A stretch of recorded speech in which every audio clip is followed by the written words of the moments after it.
Isang mapagpalang gabi sa ating lahat. Armed with little more than an enduring heart, an ear for music, and an eye for beauty that betray a fascination with harmony, and a longing for justice without which there could be no harmony, our people have for centuries pursued a dream that will not die, the dream of a noble society. Sa ika-100 siglo ng kaarawan ni Jose W. Diokno, naway patuloy na magbigay liwanag sa ating buhay at trabaho ang mga salitang ito ni Pepe. Patuloy nawa tayong mangarap at manalangin para sa isang marangal na lipunang may lubos na pagpapahalaga sa karapatang pantao. Katuwang nito, nananalangin tayo sa agarang pagwawakas ng dahas sa Ukraine at sa iba pang bansang nalulugmok sa gulo at hirap. Sa pagsisimula ng ating pagdiriwang, pinakikiusapan ang lahat na ilagay sa mute ang ating mga microphones at manatiling nakasara ang ating mga camera. Ang ating misa ay pangungunahan ni Padre Jose Magadia ng Kapisanan ni Jesus. Sabayan po natin ang pambungad na awit.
Sa ngalan ng Ama at ng Anak at ng Espiritu Santo. Amen.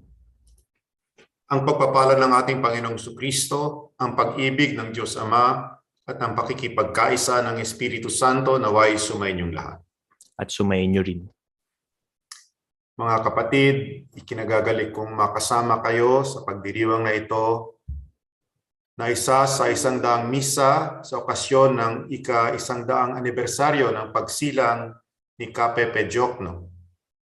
Kasama ng School of Social Sciences at ng Departamento ng Political Science ng Ateneo de Manila, isang malaking karangalan ang makiisa sa misang ito ng pasasalamat. Ito ay pasasalamat. Pasasalamat para sa ano? Para sa buhay at halimbawa na isa sa tingin ko sa pinakadakilang Pilipino na nag-alay ng buong buhay at pagsisikap para sa kabutihan ng bayan, para sa karapatang makatao, lalo na sa mga taong nasa laylayan ng lipunan. Makahulugang gawin ito sa panahong ito rin ng anibersaryo ng EDSA at sa paghahanda sa nalalapit na eleksyon. Dahil paalala ito na mayroong isang Pepe na modelo ng tunay na pagkamakabayan na hindi dapat kalimutan. Kaya pumasok tayo ngayon sa misteryo ng Eucharistia. Gagamitin natin ang mga panalangin at pagbasa sa ika-8 linggo ng karaniwang panahon. Kaya ihanda natin ang ating sarili ngayon para sa misa at alalahanin natin na lahat tayo ay nagkukulang, lahat tayo ay makasalanan.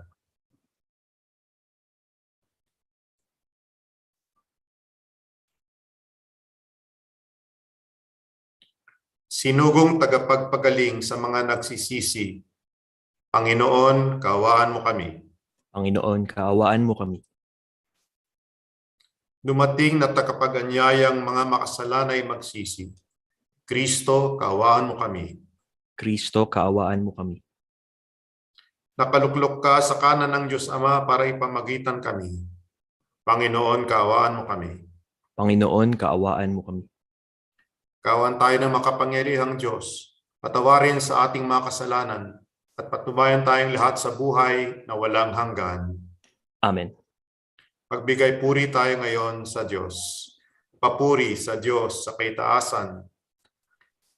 Sa lupa ay kapayapaan sa mga Sa mga taong taong kinalulugdan niya. Pinupuri ka namin, dinarangal ka namin, sinasamba ka namin, ipinagbubunyi ka namin, pinasasalamatan ka namin, sa iyong dakila mong angking kapurihan. kapurihan. Panginoong Diyos, Diyos, Hari ng Hari langit, ng langit, Diyos Diyos amang amang makapangyarihan sa lahat, Panginoong Panginoong Kristo, Jesucristo, bugtong na anak, Panginoong Diyos, Kordero ng Diyos, anak ng Ama. Ikaw na nag-aalis ng mga kasalanan ng sanlibutan, maawa ka sa amin. Ikaw na nag-aalis ng mga kasalanan ng sanlibutan, tanggapin mo ang aming kahilingan. Ikaw na naluluklok sa kanan ng Ama, maawa ka sa amin. Sapagkat Ikaw lamang ang banal, ikaw lamang ang Panginoon. Panginoon. Ikaw Ikaw lamang, o Kristo, Kristo, ang ang kataas-taas, kataas-taasan, kasama ng Espiritu Santo, sa kadakilaan ng Diyos Ama. Amen. Manalangin tayo. Ama naming makapangyarihan, ipagkaloob mong maitaguyod ang sanlibutan sa matiwasay na pag-iral ayon sa layunin mo para sa aming kapakanan sa pagsamba sa iyo ng may panatag na kalooban. Sa pamamagitan ni Jesucristo, kasama ng Espiritu Santo, magpasawalang hanggan. Amen. Makikinig tayo ngayon sa mga pagbasa. Pagbasa mula sa aklat ni Sirak. Pag niliglig mo ang bistay, may iwan ang magaspang. Pag ang tayo nagsalita, kapintas ay lumilitaw. Ang gawa ng magpapalayok ay sa hurno na susubok. Ang pagkataan ng sinumay makikita sa usapan. Sa bunga ng punong kahoy nakikilala ang ginagawang pag-aalaga. Sa pangungusap ng isang tao, damdamin niya ay nakakalata. Huwag mo munang pupurihin ang isang tao hanggang hindi nakapagsalita. Sapagkat doon mo makikilala ang tunay niyang puso't diwa. Ang salita ng Diyos. Salamat sa Diyos. Salmong tugunan. Totoong kalugod-lugod ang magpasalamat sa Diyos. Totoong kalugod-lugod ang magpasalamat sa Diyos. Ang magpasalamat sa Panginoong Diyos ay mabuting bagay. Umawit na lagi, purihin ang ngalang kataas-taasan. Pag-ibig niya'y wagas ay dapat ihayag. Kumbukang liwayway. Pagsapit ng gabi, ang katapatan niya'y ihayag din naman. Totoong kalugod-lugod ang magpasalamat sa Diyos.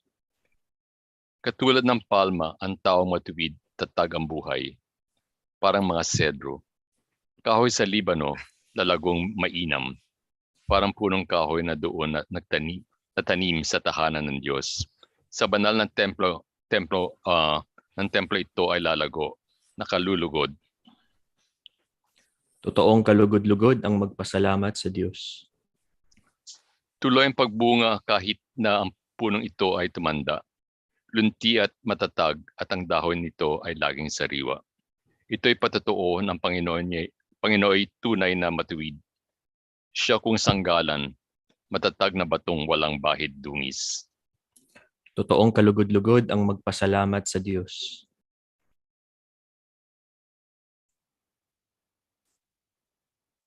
Ikalawang pagbasa. Pagbasa mula sa unang sulat ni Apostol San Pablo sa mga taga-Korinto. Mga kapatid, kapag napalitan na ng walang pagkabulok ang nabubulok, at napalitan na ng walang kamatayan ang namamatay, matutupad ang nasasaad sa kasulatan.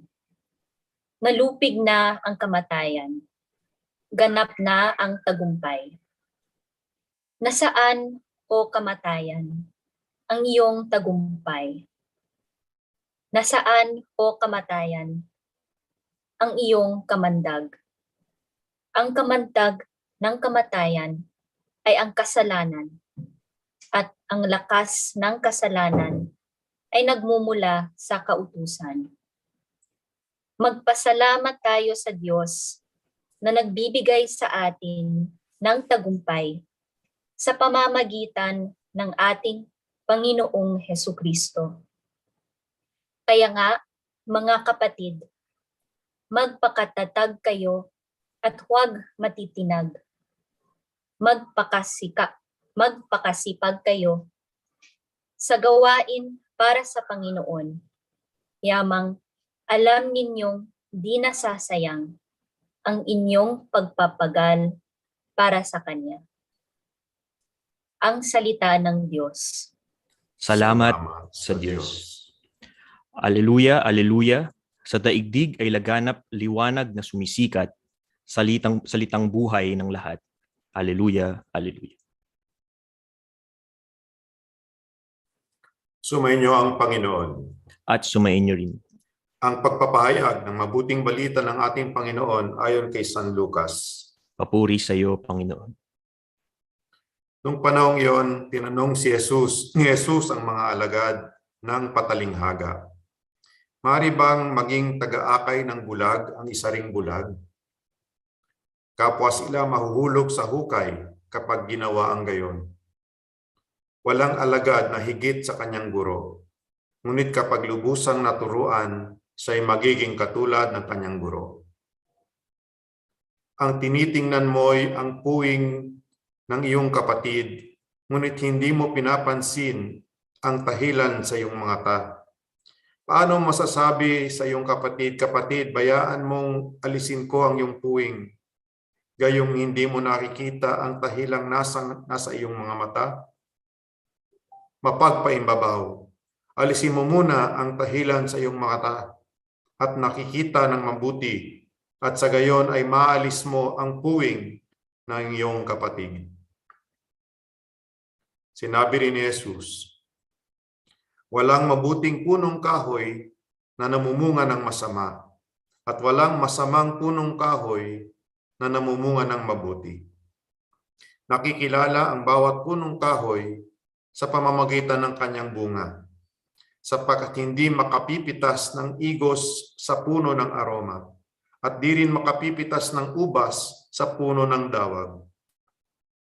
Ang mabuting tao ay nakapagdudulot ng mabuti sapagkat tigib ng kabutihan ng kanyang puso.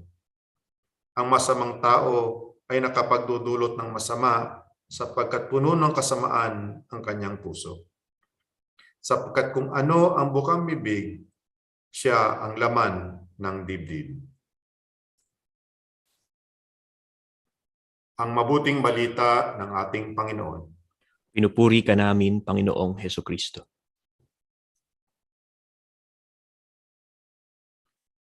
Walang mabuting punong kahoy na namumunga ng masama at walang masamang punong kahoy na namumunga ng mabuti. Nakikilala ang bawat punong kahoy sa pamamagitan ng kanyang bunga. Siguradong maraming pwedeng sabihin tungkol kay Pepe Diokno.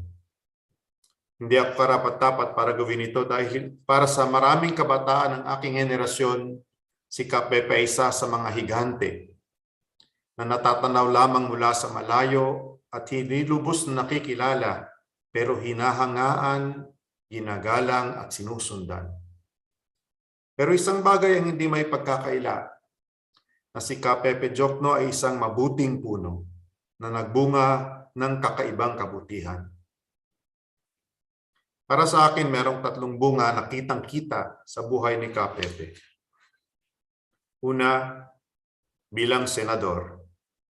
Bilang senador, ang pagsulong at pagsusulat ng mga batas na tunay na makabuluhan. Hindi moro-morong mga batas na maliliit, hindi batas na pangdekorasyon lamang. Mga batas na para sa kabutihan ng bayan, para sa kapakanan ng mga maliliit, para sa mga kailangang ipagtanggol ng ekonomiya. Ikalawang bunga, bilang abogado at aktivista sa panahon ng batas militar ng diktador na si Marcos. Ang buong tapang na pagtataguyod sa karapatang makatao, ang pagsasilita ng walang kaduwagan, walang urungan, alang-alang sa katarungan, ang pagtuliksa sa karahasan at pagsasamantala ng gobyerno, sa pagmamalabis ng mga gahaman, sa pagpapayaman ng iilang tuta ni Marcos, samantalang ang karamihan ay lugmok sa kahirapan. Para sa aming mga kabataan noong panahong iyon, si Pepe ay isang liwanag sa kadiliman, isang inspirasyon, isang gabay. Ikatlong bunga, bilang tao, ang pagkilos na nakabatay sa matatag na prinsipyo. Ang salitang ginagamit sa Cebuano ay baruganan. Ang taong nagabarog ay ang taong tumitindig. Sa makatuwid, may paninindigan. Hindi natatakot dahil nakabatay sa katotohanan at hindi sa panlilinlang. Kahit kulungin pa ng mga may kapangyarihan ay hindi natitinag dahil matatag ang kinatatayuan. Mga kapatid, ito ang mga bunga ni Pepe. Batas, pagkilos, paninindigan. At naniniwala akong ang lahat ng ito ay may pinanggalingan. Sabi nga sa Ebanghelyo ngayon, ang kabutihan ng tao ay umaapaw mula sa puso ng taong mabuti rin. Merong magsasabi na ito ay galing sa talino ni Pepe, pero talagang matalino. Bar top-notcher, CPA top-notcher, magaling magsalita, malinaw mag-isip. Pero alam naman natin, maraming magagaling at matatalino sa Pilipinas, pero hindi nagbubunga ng mabuti. Para sa isang katulad ni Pepe, ang kabutihan ay mula sa isang puso na buo.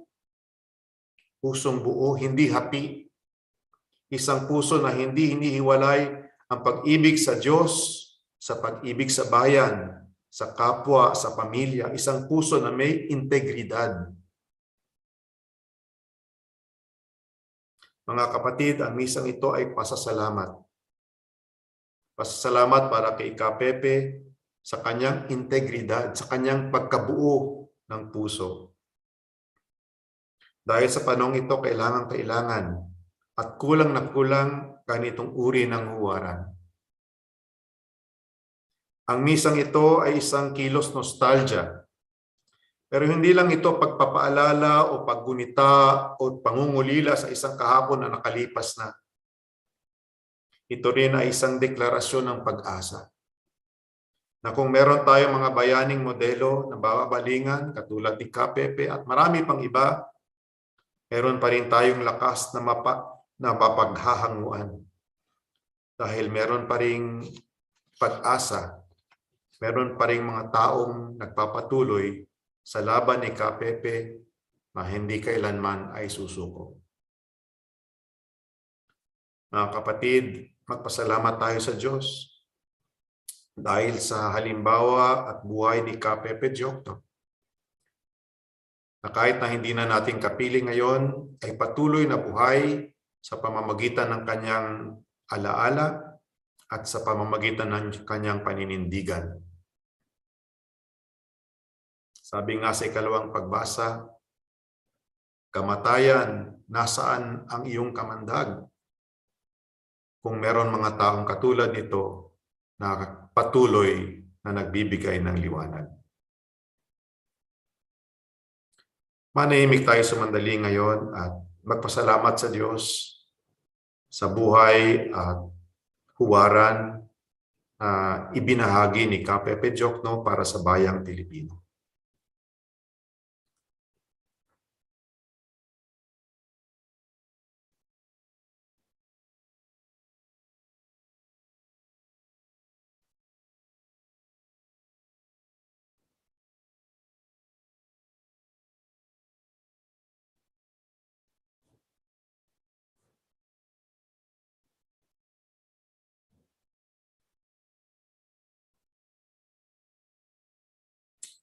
At ngayon, dahil ngayon ay Misa ng Linggo, ating ipahayag ang ating pananampalataya at sabay-sabay nating bigkasin.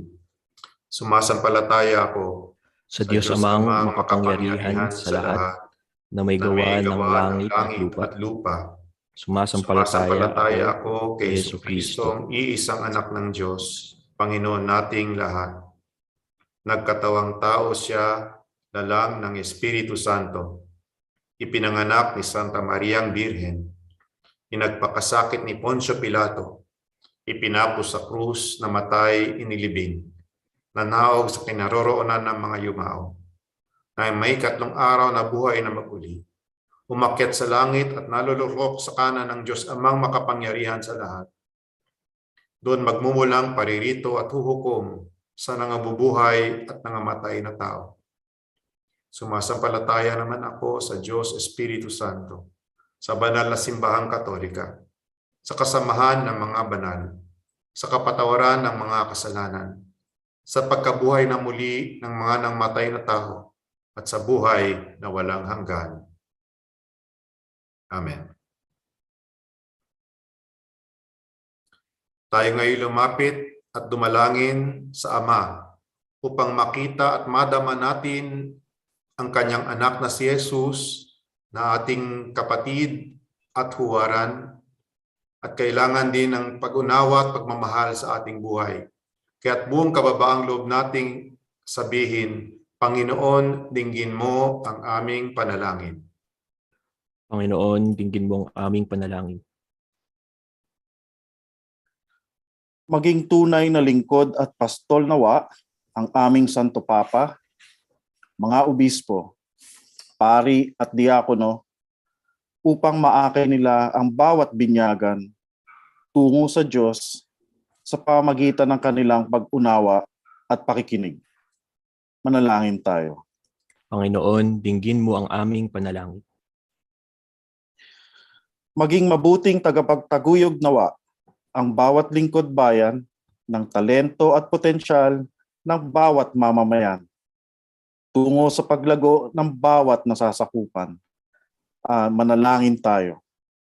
Panginoon, dinggin mo ang aming panalangin. Patuloy nawang tulungan ng mga doktor, nurse, at mga social workers ang ating mga kapatid na may sakit, may kapansanan, mga matatanda, at iba pang mayroong matinding pinagdaraanan sa buhay. Manalangin tayo. Panginoon, dinggin mo ang aming panalangin. Huwag nawa kaming magkaroon ng talaan ng mga masasamang gawain at kasalanan ng aming kapwa. Sa halip ay makapamuhay nawa kami ng may pasensya, pag-unawa at pagmamahal sa bawat isa.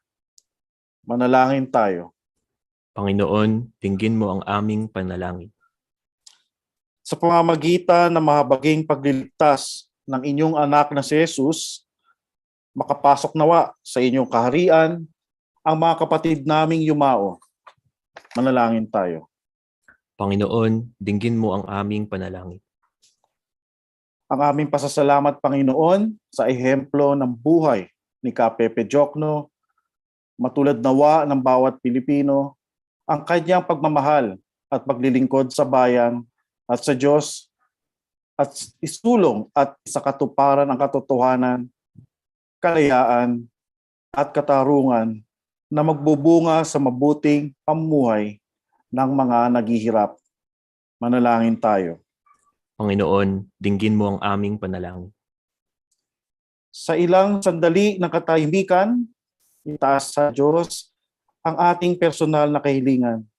Gayon din ang mga taong lubos na nangangailangan ng ating panalangin.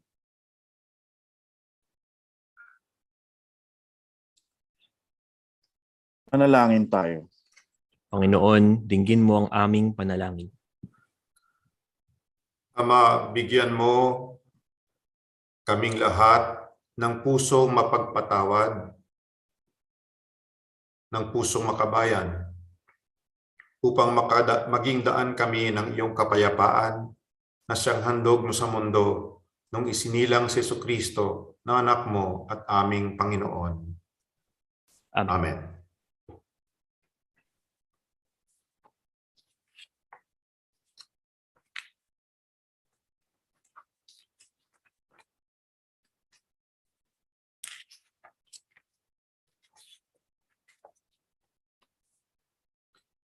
Kapuri-puri ka, Diyos Amang makapangyarihan, naririto ang aming mga handog na tinapay na sagisag ng aming mga pagsisikap at buhay. Ito mataway maging tinapay na nagbibigay ng buhay. Kapuri-puri ang poong may kapal, ngayon magpakailanman. Kapuri-puri ka, poong may kapal, dahil sa mga handog namin na alak, ito naway maging kalis na nagbibigay ng kaluwasan. Kapuri-puri ang poong may kapal, ngayon at magpakailanman. Mga kapatid, naririto ang ating mga handog na tinapay at alak. Sa gisag ng ating mga pagsisikap, ng ating buhay at ng ating mga panalangin. Manalangin tayo upang ito'y maging kalugod-lugod sa Diyos Amang makapangyarihan. Tanggapin nawa ng Panginoon itong paghahain sa iyong mga kamay, sa kapurihan niya at karangalan, sa ating kapakinabangan at sa buong sambayanan niyang banal.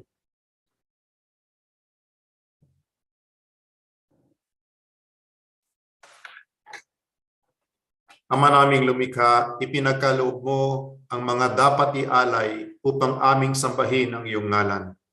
Kawaan mo kami at pagbigyan upang ang iyong kaloob para kami makapaghain ay mapakinabangan bilang pagpapala mo sa amin sa pamamagitan ni Jesucristo kasama ng Espiritu Santo magpasawalang hanggan. Amen. Sumainyo ang Panginoon. At sumainyo rin. Itaas sa Diyos ang inyong puso at diwa. Itinaas na namin sa Panginoon. Pasalamatan natin ang Panginoong ating Diyos. Marapat na siya ay pasalamatan. Amang makapangyarihan, nararapat lamang ni kay aming pasalamatan.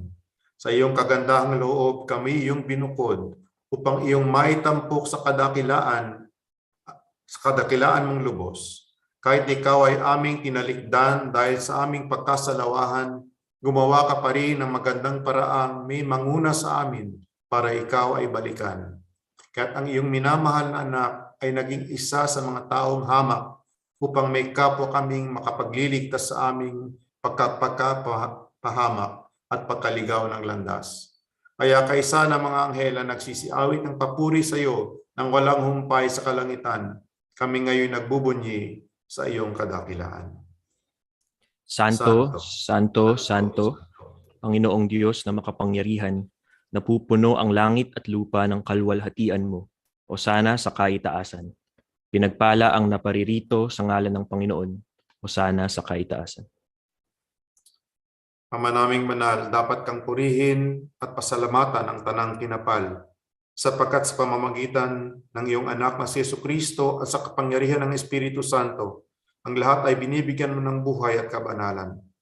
Walang sawa mong tinitipon ang iyong bayan upang mula sa pagsikat hanggang sa paglubog ng araw ay maihandog namin ang malinis na alay para sambahin ang iyong ngalan. Kaya nga Ama, sinasamo naming pakabanalin mo sa kapangyarihan ng Espiritu Santo ang mga kaloob na ito na aming inilalaan sa iyo. Ito nawa ay maging katawan at dugo ng iyong anak at aming Panginoon Jesucristo, nag-utos ipagdiwang ang misteryong ito. Ama, ang handog na ito ng aming pakikipagkasundo sa iyo ay magpaalala sa amin na noong gabing ipagkanulo siya, hinawakan niya ang tinapay. Pinasalamatan kanya. Pinaghati-hati niya iyon. Iniabot sa kanyang malagad at sinabi, tanggapin ninyong lahat ito at kanin. Ito ang aking katawan na iahandog para sa inyo.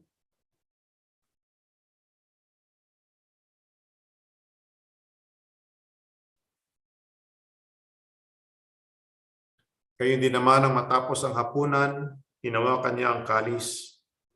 Muli kanyang pinasalamatan. Iniabot niya ang kalis sa kanyang mga alagad at sinabi, tanggapin ninyong lahat ito at inumin. Ito ang kalis ng aking dugo, ng bago at walang hanggang tipan. Ang aking dugo na ibubuhos para sa inyo at para sa lahat sa pagpapatawad ng mga kasalanan. Gawin ninyo ito sa pag-aalaala sa akin.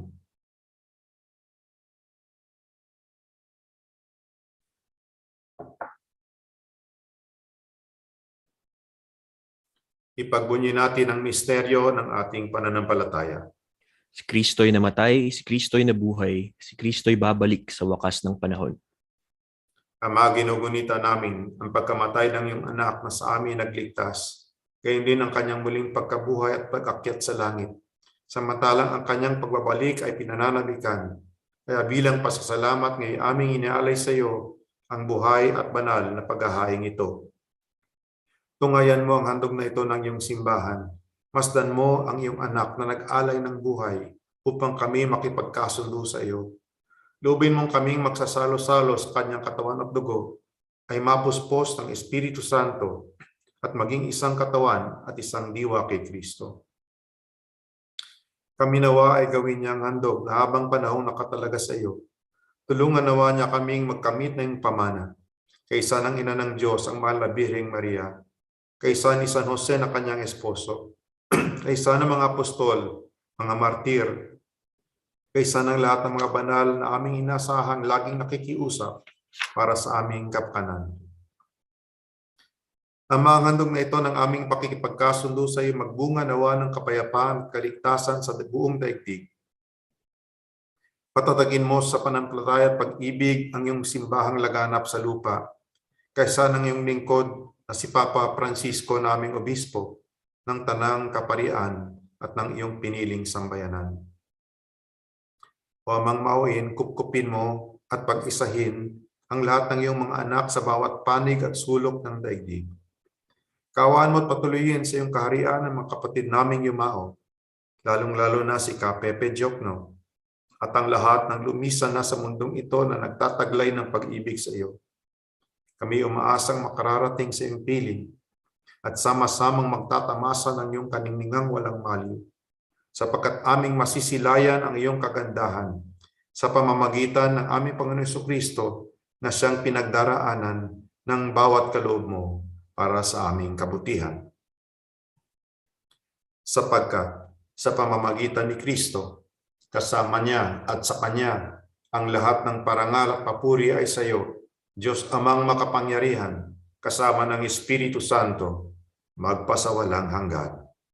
Amen. At ngayon mga kapatid, tayo magkaisa at manawagan tayo bilang isang komunidad, bilang isang sambayanan, sa iisa nating Ama na nasa langit at buong puso nating bigkasin, Ama namin, sumasalangit Langit ka. ka, sambahin ang ngalan mo, mapasa amin ang kaharian mo, sundin ang loob mo dito sa lupa para nang sa langit. Bigyan mo kami ngayon ng aming kakanin sa araw-araw at patawarin mo kami sa aming mga sala para nang pagpapatawad namin sa nagkakasala sa amin. Huwag mo kaming ipahintulot sa tukso at iadya mo kami sa lahat ng masama. Nihiling naming iadya mo kami sa lahat ng masama, pagkalooban ng kapayapaan araw-araw, iligtas sa kasalanan, ilayo sa lahat ng kapahamakan, samantalang aming pinananabikan ang dakilang araw ng pagpapahayag ng tagapagligtas naming si Jesucristo. Sapagkat sa iyo ang kaharian at ang kapangyarihan at ang kapurihan magpakailanman. Amen. O Panginoong Yesus, sinabi mo sa iyo mga apostol, kapayapaan ang iniiwan ko sa inyo, aking kapayapaan ang ibinibigay ko sa inyo. Tungayan mo ang aming pananampalataya, wag ang aming mga pagkakasala. Pagkalooban mo kami ng kapayapaan at kakaisa ayon sa iyong kalooban, kasama ng Espiritu Santo, magpasawalang hanggan. Amen. Ang kapayapaan ni Kristo ay sumainyong lahat. At sumainyo rin.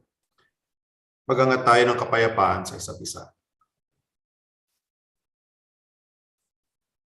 Kordero ng Diyos, Na nag-aalis ng mga kasalanan ng sanlibutan, maawa ka sa amin. Kordero ng Diyos na nag-aalis ng mga kasalanan ng sanlibutan, maawa ka sa amin. Kordero ng Diyos na nag-aalis ng mga kasalanan ng sanlibutan, ipagkaloob mo sa amin ang kapayapaan.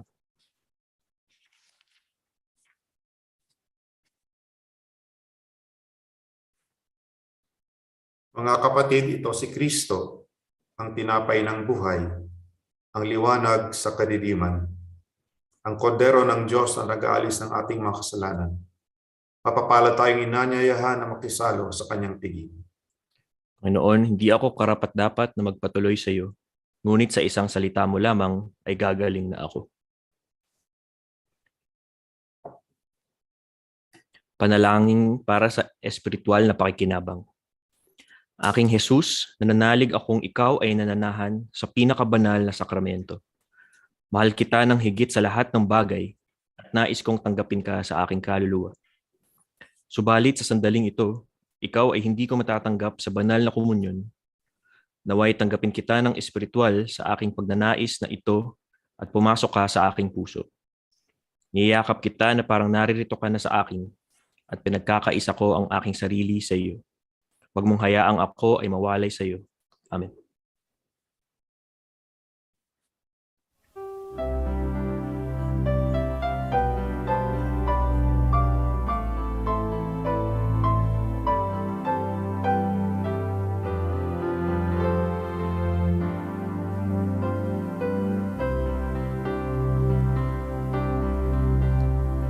Naway kahabagan tayo ng Diyos at pagpalain kailanman. Naway kahabagan tayo ng Diyos at pagpalain kailanman.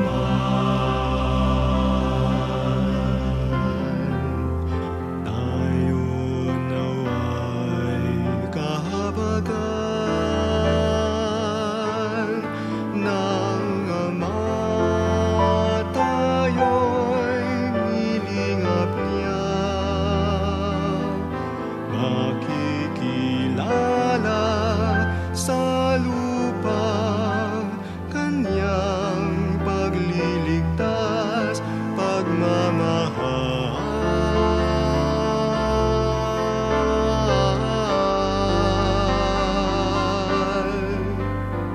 Naway kahabagan tayo ng Diyos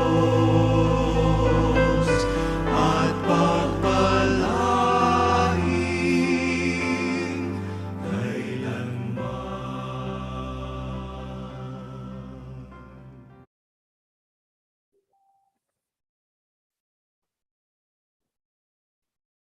Manalangin tayo.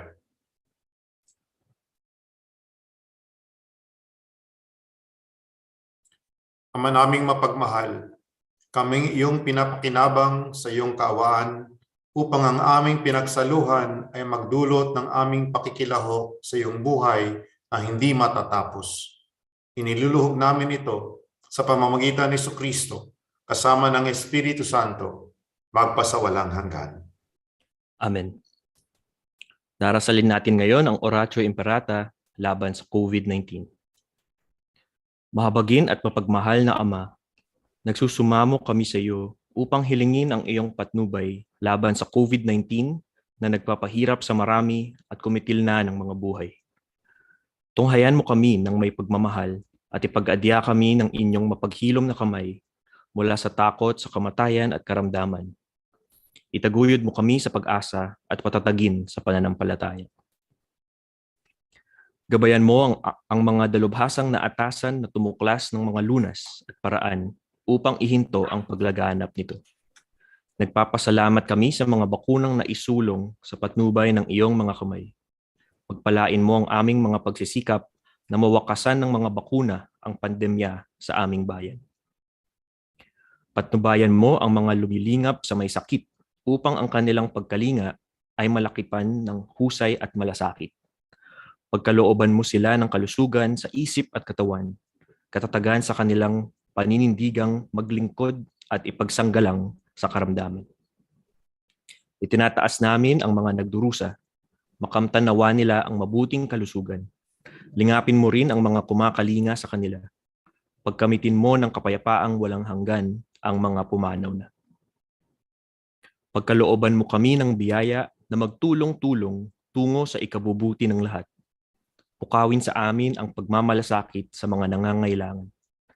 Sa pagdamay at malasakit namin sa bawat isa, malampasan nawa namin ang krisis na ito at lumago sa kabanalan at pagbabalik loob sa iyo.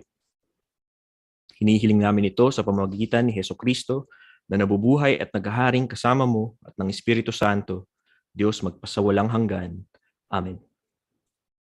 Dumudulog kami sa iyong patnubay, mahal na Ina ng Diyos. Pakinggan mo ang aming mga kahilingan sa aming pangangailangan at ipag-adya mo kami sa lahat ng kasamaan, maluwalhati at pinagpalang Birhen. Amen. Mahal na Birhen, mapagpagaling sa may sakit, Ipanalangin mo kami. San Jose, Ipanalangin mo kami. San Rafael Arcangel, Ipanalangin mo kami. San Roque, Ipanalangin mo kami. San Lorenzo Ruiz, Ipanalangin mo kami. San Pedro Calungsod, Ipanalangin mo kami.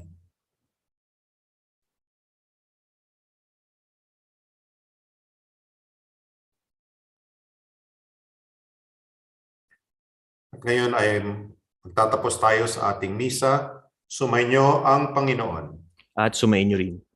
Yumuko kayo at hingin ang biyaya ng Diyos sa inyong buhay. Ilayo nawa kayo sa lahat ng makakapinsala at pagpalain nawa kayo ng bawat mabuti at ganap na kaloob ng Diyos ngayon at magpasawalang hanggan. Amen. Pamalagi nawa niyang nananahan ang kanyang salita sa inyong kalooban at puspusin nawa niya kayo ng kaligayahang walang hanggan. Amen. Patnubayan nawa kayo ng Diyos sa pagtahak sa kanyang landas upang lagi ninyong mabatid kung ano ang tama at marapat, samantalang kayo'y naglalakbay patungo sa kalangitan sa kanyang pamana magpasawalang hanggan. Amen. At pagpalain tayong lahat ng makapangyarihang Diyos, Ama at Anak at Espiritu Santo. Amen. Tapos ng ating pagdiriwang, humayo tayong taglay ng pag-ibig at pag-asa sa Panginoon. Salamat sa Diyos.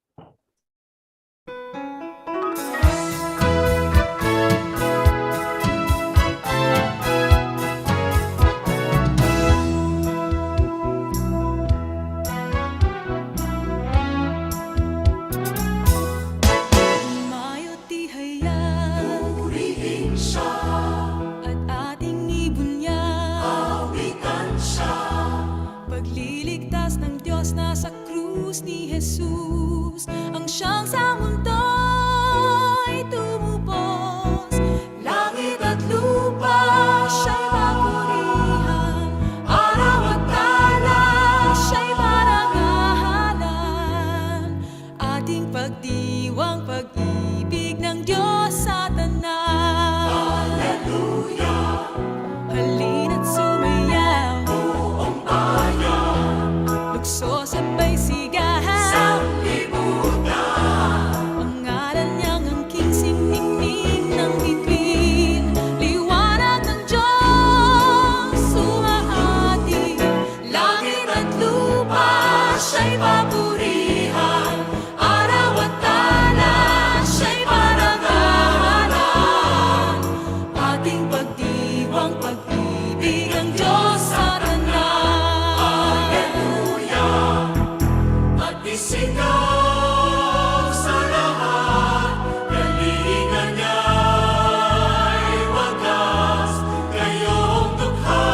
Maraming salamat kay Father Jojo na nagdiwang ng ating banal na misa ngayong araw mula sa room. Maraming salamat, Father.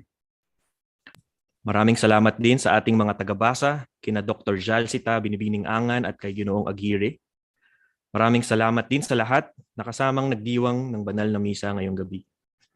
May maikling programa matapos ang ating misa na pamumunuan ni Ginoong Migs Rivera. Magandang gabi po sa ating lahat. Muling pasasalamat kay Father Jojo at sa lahat ng ating mass volunteers ngayon. Magandang gabi. Good evening, everyone. And as was announced, we have a short program to commemorate Senator Diokno for tonight. Tonight, we begin by first hearing from Senator Diokno. In 1983, Senator Diokno narrated a 50-minute documentary on the Marcos dictatorship. The program was produced by the British Broadcasting Corporation and aired a critical view of the regime at a time when media and opposition in the Philippines were violently silenced.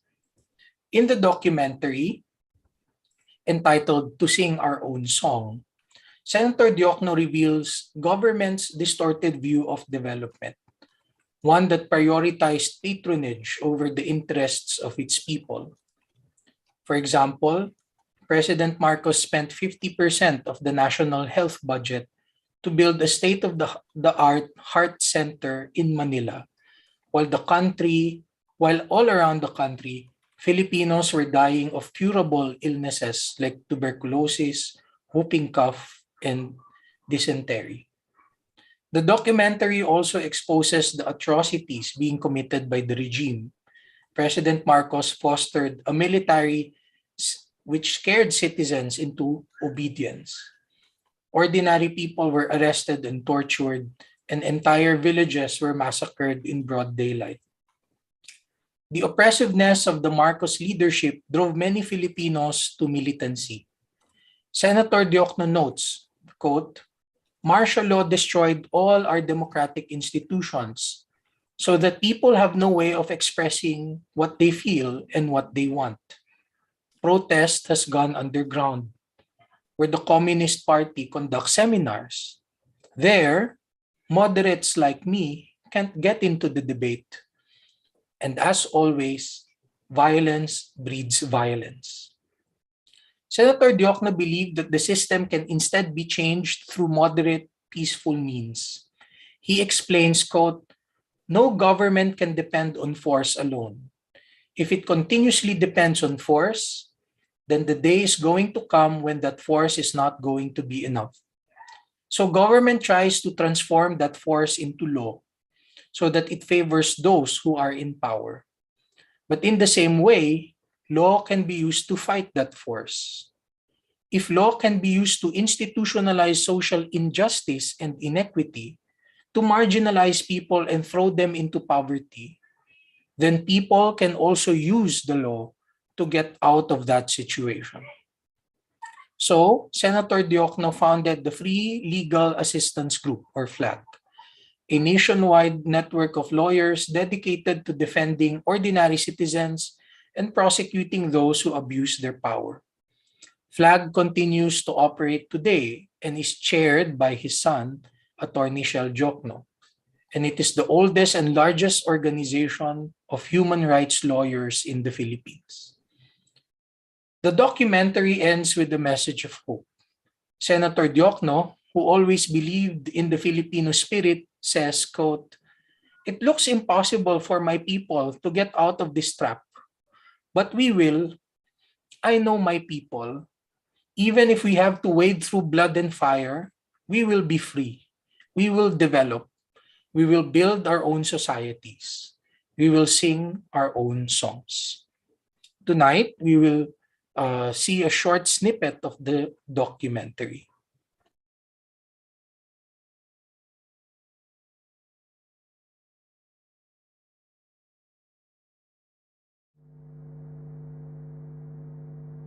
Mr. Diokno, where do people of the Philippines find courage to go on with their struggle? I suppose it's part of our heritage. We were a Spanish colony for about 300 years, and we fought something like about 130 revolutions in those 300 years.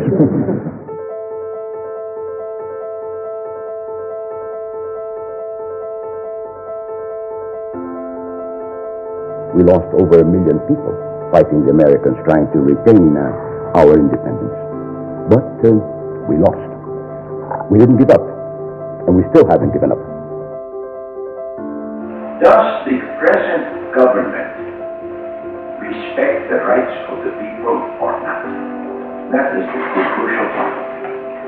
In my opinion, and looking at it as objectively as I can, this government does not. We may not know what is justice.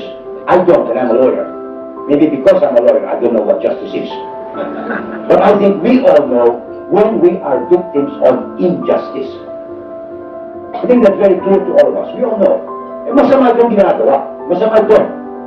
We cannot say it's correct, but at least alam natin, pag mali, whatever is being done that hurts the nation, we must learn to condemn and speak out.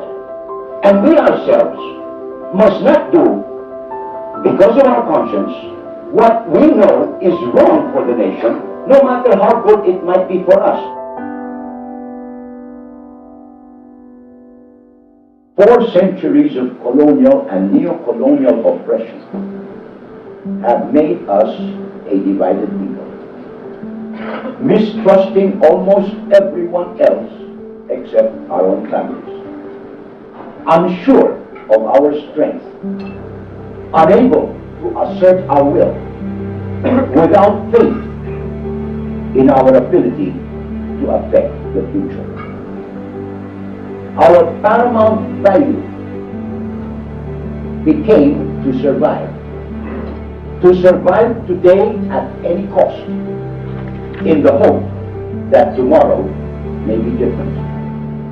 And so we live for today. And that means that today we must create within ourselves, as an absolute essential prerequisite to any change, not only a national consciousness, not only an awareness that we are just elements of a nation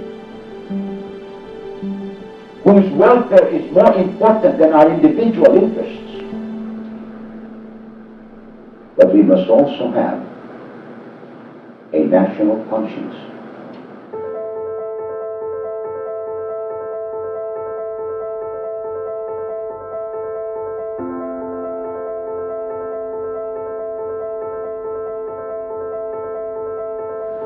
A conscience that prevents us from doing whatever can hurt the people as a whole, even though it may help our business, our families, or ourselves.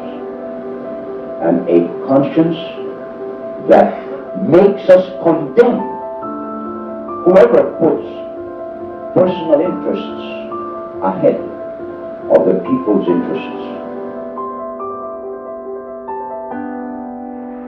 If you do not stand up for your rights, you have lost them. Rizal was correct when he said that freedom is given only to those who are willing to fight for it. And this, my friends, is what is so bad about the present situation, that the brave don't need freedom. They will make their way, whether you give them freedom or not. They will exact it from you. The human man, they're not so brave. The ordinary citizens, it's people like us who need freedom. Individually, there is little we can do. But if we are together, then there is no force that can stand against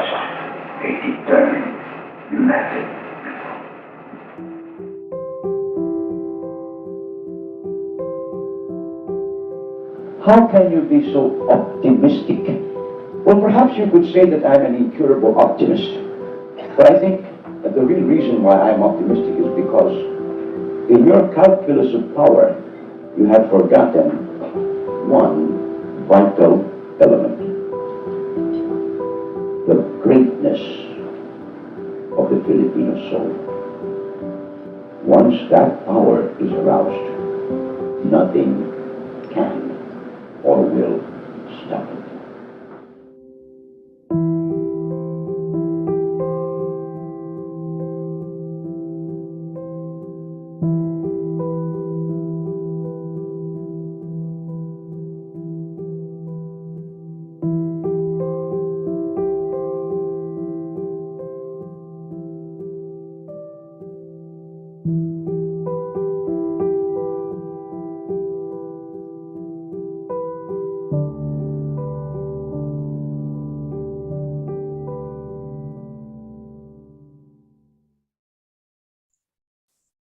Now, we move on to the part of our program where we will hear from members of our community on the legacy of Senator Jose Diokno.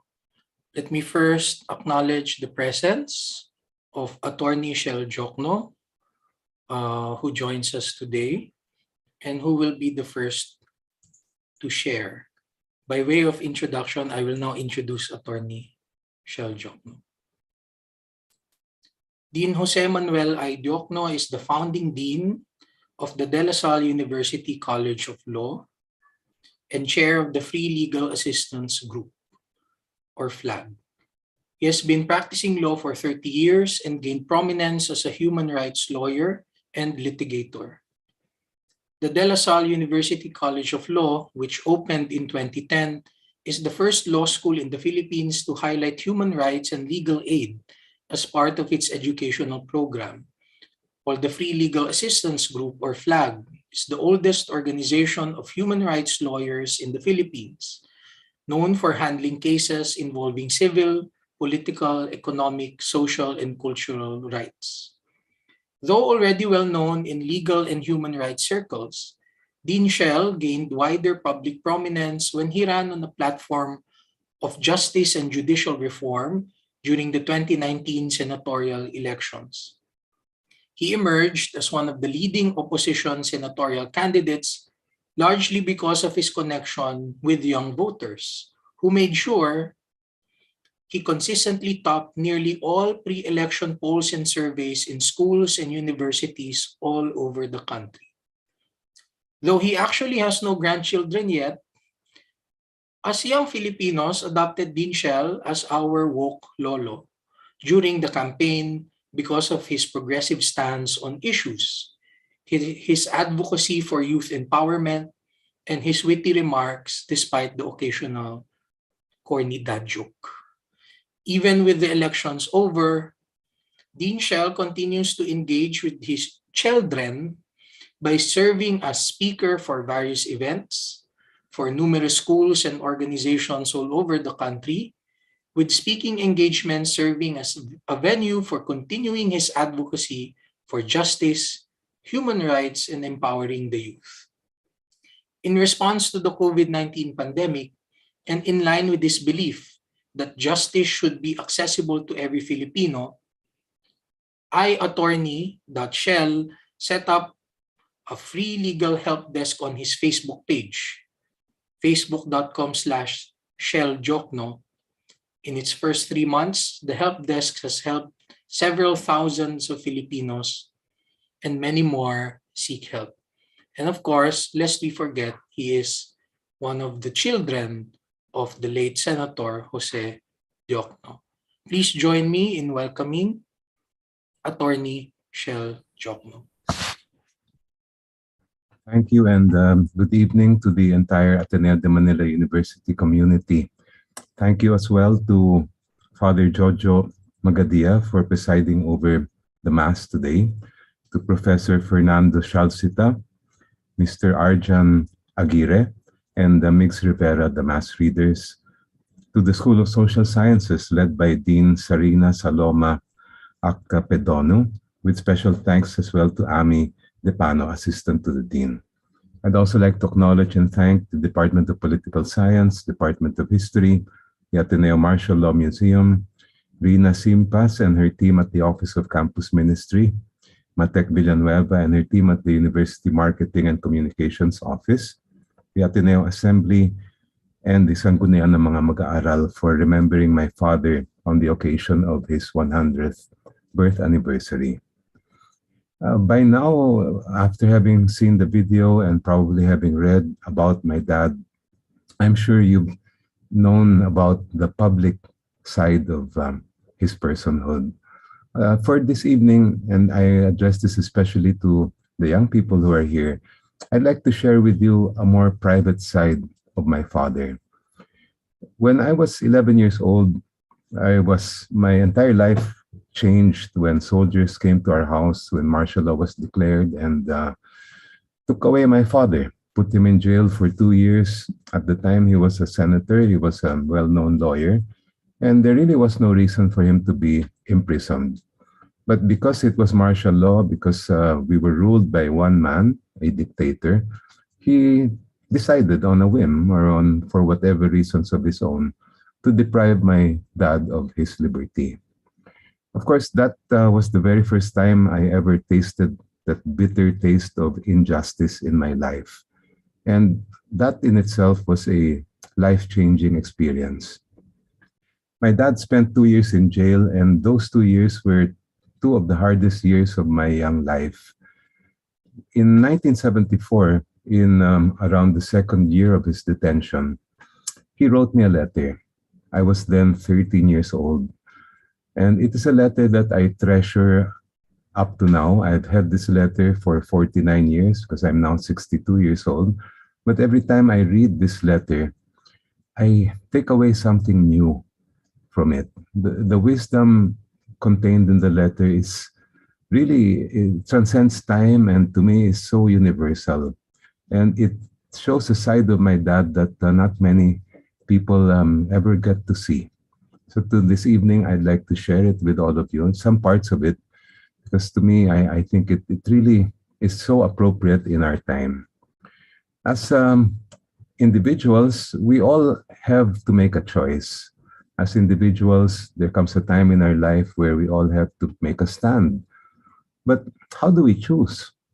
How do we come to that decision whether to stand up for something or not?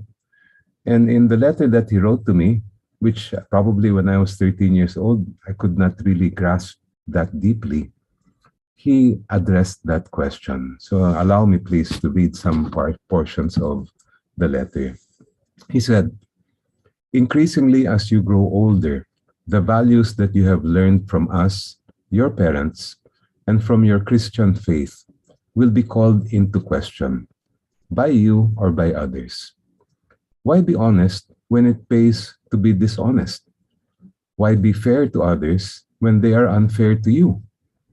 Why fight for others when they won't fight for you or even for themselves?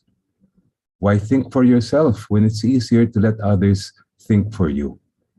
Why decide when it is less troublesome to obey? Why have principles when others don't, and they often get away with it? Why be good when it seems so much more pleasant to be bad?" The answer, I think, is in what life means to you. If life means having a good time, money, fame, power, security, then you don't need principles. All you need is technique.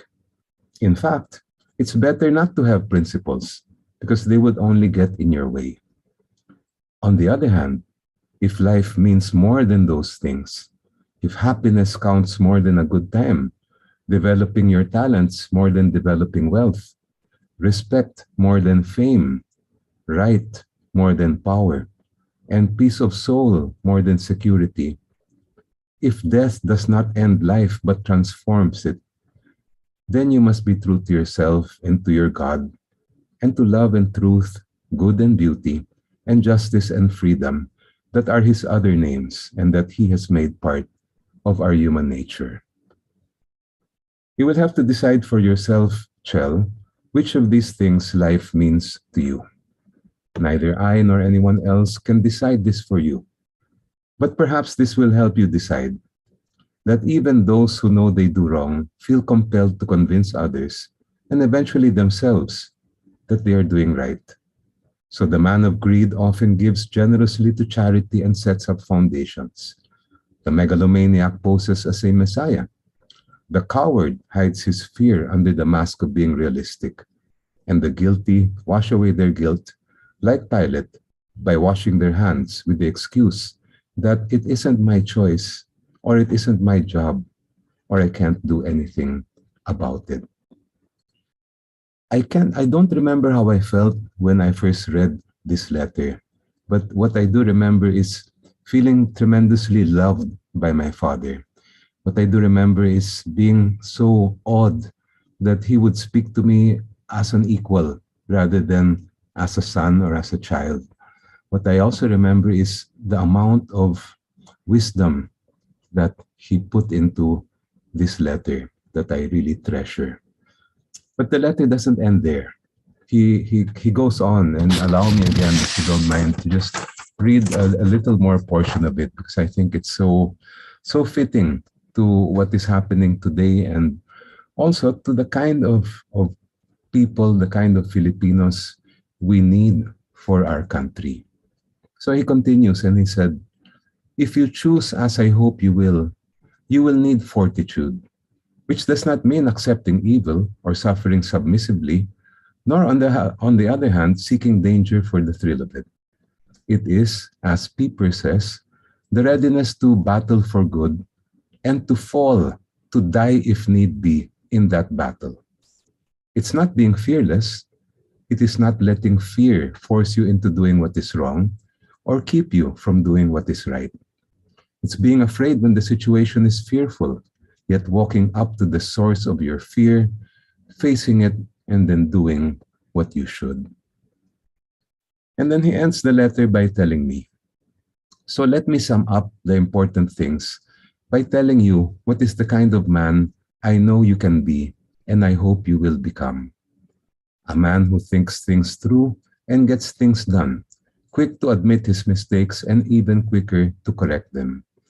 A man whose eyes are open enough to see reality clearly and whose stomach is strong enough to take it, but whose heart is knowing and whose head is loving, so that he marvels at beauty but remains sensitive to ugliness, high-minded enough to insist upon making his own decisions, yet humble enough to seek and listen to advice. A man who savors life but is not intoxicated by success or poisoned by misfortune, who loves to laugh but is not ashamed to cry, who knows his limitations but refuses to accept them as insurmountable, who neither suppresses truth from fear nor distorts it for expedience, always in possession of himself, yet always open to others. In short, a man who kneels neither before man nor before fate, but only before God.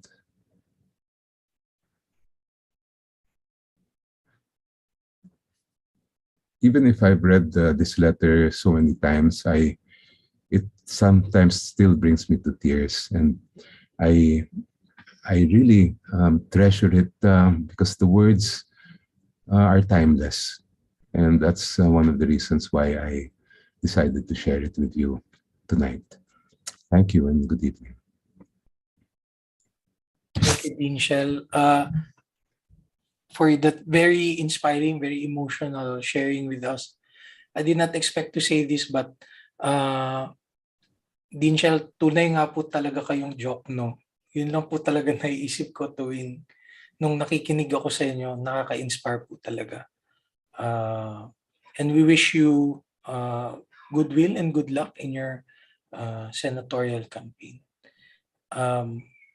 On behalf of the Ateneo community, our sincerest thanks for taking time out of your busy schedule to be here with us, even for a short while. Maraming salamat po, Dean Shell. And now to share some reflections on Senator Diokno. May I welcome Mr. Franz Santos from the Department of History. Thank you, Sir Migs. Thank you, Sir Attorney Diokno, for that speech. Actually, si Attorney Diokno has already mentioned one of the things that I would want to share, which is the letter that he shared with his son. And I am so happy that it came from Attorney Diokno. So let me just focus on something else. I was asked to make a short reflection about Pepe Diokno and his legacy in history. So please bear with me for this short reflection.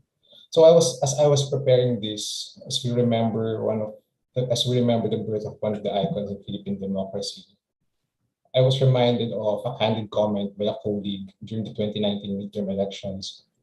So shortly after the loss of all senatorial opposition candidates, my colleague said, iba na talaga ang panahon. Hindi na yata matunog sa masa ang mga pangalan Diokno, Tanyada, Aquino, or basically the giants that Father Jojo mentioned during martial law and revolution. So there's so much to unpack and reflect on about the statement, but we can look at Filipino voting behavior, the country's political culture, among others. In the discipline of history, in the last 6 or 7 years, we have also realized the need to do so much more to improve in the way we present, we remember, and memorialize key events and individuals in our history. Because people forget, nations forget, deliberately or not. Other times, certain forces are at work to make us forget our past, our values, even our identity as a people. But those who are tuned into this mass need no reminder about the legacy and life of Jose Pepe Diokno. The time given to me for this short reflection won't suffice to present all his accomplishments, so I would like to focus on 2 of his greatest legacies, which Father Jojo also mentioned. His relentless fight for human rights and his dedication to the Filipino people as a public servant. The first one probably needs no further explanation. Recognized as the father of Philippine human rights, his lifelong commitment to uphold human rights well documented in the country. Even prior to the declaration of martial law, Diokno was fighting for civil rights when he led the movement of concerned citizens for civil liberties in protesting against abuses of the state after Marcos suspended the writ of habeas corpus in 1971. His outspoken criticism about abuses of the regime made him an easy target for persecution during martial law. He was one of the first who were arrested shortly after the declaration. As Attorney Chan mentioned, he was in prison for 2 years, 1 month of which was spent in solitary confinement, even though no case was filed against him. Shortly after gaining freedom, he founded the Free Legal Assistance Group, as mentioned a while ago, and they handled most of the human rights cases in the country during martial law. FLAG, as it came to be known, gave legal assistance to farmers, activists, social workers, indigenous peoples, political detainees, and helped educate Filipinos about their rights, often at the risk of their own lives. During the dictatorship, Diokno worked tirelessly traveling all over the country to document human rights abuses, which included torture, forced disappearances, and summary executions. He also worked with other human rights lawyers from Southeast Asia to form the Regional Council on Human Rights in Asia in 1982. After Marcos was ousted by the Filipinos in the 1986 People Power Revolution, Diokno was appointed chair of the Committee on Human Rights, the precursor to the Commission on Human Rights. Perhaps lesser known to the public, though, was his legacy as a competent and dedicated public servant whose integrity was never questioned. Prior to being elected senator, he served as a Secretary of Justice in 1961 under the Macapagal administration, but was forced to resign just 5 months because he decided to pursue an investigation against an American businessman whose case revealed corruption of public officials, including high-ranking Filipinos in government posts. As a senator from 1963 to 1972, he authored bills that promoted the rights of Filipinos, such as the Equal Pay for Equal Work Act, that benefited Filipino workers, and the Investment Incentives Act of 1967, which benefited Filipino entrepreneurs. As Father Jojo said, these are laws that benefited the Filipino people. These are not laws made for decorative purposes. He also authored the Oil Industry Commission Act, Export Incentives Act, revised election law, among many others. For this and more, he was named Outstanding Senator by the Philippine Free Press for 4 consecutive years, the only legislator to gain such recognition. He also worked tirelessly for the removal of US bases in the country. Because of this and so much more, Pepe has cemented his legacy in Philippine history. And this is partly what we are remembering and celebrating today. Because today, more than ever, we as a people need to remind ourselves of the legacy of men and women like Pepe Diokno. It seems just like yesterday in 2016 when we elected the most authoritarian president we've had since Marcos, 30 years after we ousted the dictator. And now 50 years after martial law was declared, the dictator's son and namesake seeks a Marcos return to Malacanang and has a very good chance of winning. Times like this call for remembrance and action. We must remember the people who fought for the values we hold dear as a country, as enshrined in our Constitution. These values include human rights, social justice, and democracy, everything that Pepe Diokno fought for in both his private and public life, in the halls of the Senate, in courts, even in town plazas, even while his health was deteriorating towards the end. Diokno's legacy must also remind us of the kind of leaders we should dream of, that we deserve. That it's possible to dream of having competent and dedicated public servants, and even lawmakers like him. Public servants who are competent in their field, whose integrity is beyond question, who work truly for the Filipino people. It is possible because we had them before. Pepe was an exemplar. And for the Ateneo community, many of whom are here today, Pepe's life also reminds us of the Ignatian principles and values we seek to live out. He served as a light during a time of great darkness, a man who walked and worked with and for others, a genuine servant leader, a man who, like Christ, believed in the inherent dignity of each and every individual. I was supposed to end the reflection on a personal note. A couple of years after the 2016 elections, I found myself sometimes feeling a bit down seeing the blatant disregard for human rights and due process, as well as the culture of impunity bred by that type of governance. And one of the things that inspired me during the slow moments were the words of Pepe Diokno, particularly the letter that Attorney Chell just read out a while ago. So I won't go through it, but I would just like to focus on one line when he said, "You must be true to yourself and to God." So may this celebration of Pepe's life inspire us to act in ways that are true to ourselves as human beings with dignity, true to ourselves as a nation with values enshrined in our Constitution, and true to ourselves as a people united in God. Thank you, and good evening, everyone. Thank you very much, Franz. Now, to end our program, we would like to emphasize the importance of learning intergenerationally. So we asked two of our prominent student leaders to share what the legacy of Pepe Diokno means for the youth leaders of today. We begin with Arian Garcia, currently the president of the Ateneo Assembly, the official organization of political science majors. Arian? Hello everyone. To all those gathered here today to celebrate the life and legacy of Senator Jose Pepe Diokno, I bid you a good evening. As many have already mentioned earlier, the former Senator Diokno was known for many things throughout his life. He was an admirable lawyer turned Secretary of Justice. As a senator, he fought and worked for pro-Filipino economic legislation until the proclamation of martial law. Senator Diokno was unjustly detained for nearly 2 years with no charges ever filed against him. After his release, he established the Free Legal Assistance Group, which provided free legal services to the victims of martial law, as well as farmers, similar victims of agrarian reform, and activists who were victims of paramilitary abuses. He spent his life promoting and protecting human rights, both locally and internationally, hence being regarded as the father of human rights advocacy in the Philippines.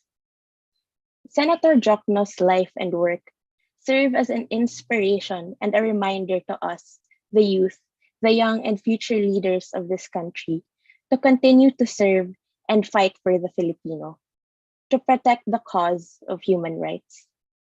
Just as he called on the students to rally and protest against the Marcos regime, we are also called to organize against state violations and other abuses against our rights. We are called to be aware and critical of what is wrong and unjust. Just as he worked for the passage of pro-Filipino legislation, we are inspired to partake in nation building and participatory governance through all forms and through various advocacies. We are moved to act for the good of the nation. And just as he defended the oppressed and marginalized, we are also driven to be in service for and in solidarity with our fellow Filipinos. Let us always remember what Senator Diokno did and what he stood for, especially in these times of disinformation, injustice, and conflict. May he rest in peace. Thank you and good evening. Maraming salamat, Aryan.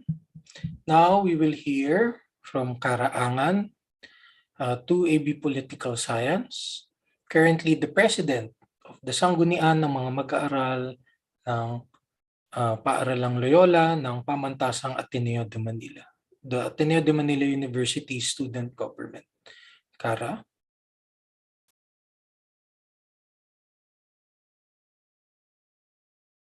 Commission on Human Rights building, there is a large statue that greets you by its door. The first time I went there, the late Commissioner Chito Gascon surprised us by coming up and pointing it out to us. He shared that this was a statue of Pepe Diokno, often called the father of human rights in the Philippines. The statue is simple, not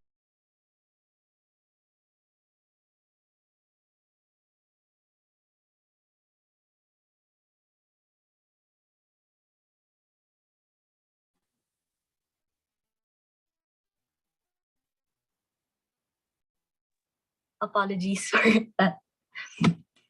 The statue is simple, not overpowering, but when you look at it in the bigger picture of the CHR building, a safe haven where young advocates and activists could use its space for free, you remember the future that he was fighting for. It was because of leaders like Pepe Diokno who called on students to protest against Dictator Marcos. Student councils and organizations, the Sanggunian's values, act nonviolence, love and service for country, are built on the shoulders of the leaders who came before us and believed in student power. As young people growing up in the Philippines of today, it is easy to lose hope. I know too many people my age leaving the Philippines for greener pastures, but it is now, more than ever, with the threat of the Marcoses returning to Malacanang, that we cannot leave. Pepe's life and legacy remind us that we stand where they stood. We are called to do more for the country, for its past, its present, and future. But I also know of people my age who have never lost sight of the spirit and promise that the martial law years and EDSA left to us, that a better Philippines is possible. Just like Pepe Diokno, we have to put in the work. We have to bring our communities together, not just for ourselves, but for the people around us. Pepe's spirit moves us to continue believing that a better Philippines is possible, but only if we fight for it together. Thank you and good evening. Thank you, Kara, for those incisive words. And that ends our very short program for tonight. We'd like once again like to thank everyone, especially Attorney Shell Diokno, for joining us, Father Jojo Magadia, for presiding over our Mass, those who are here in the Zoom room, and those who are watching at the live stream at the Ateneo de Manila Facebook page. Magandang gabi po sa ating lahat. Mabuhay si Pepe Diokno, mabuhay ang demokrasya at mabuhay ang Pilipinas. Maraming salamat po.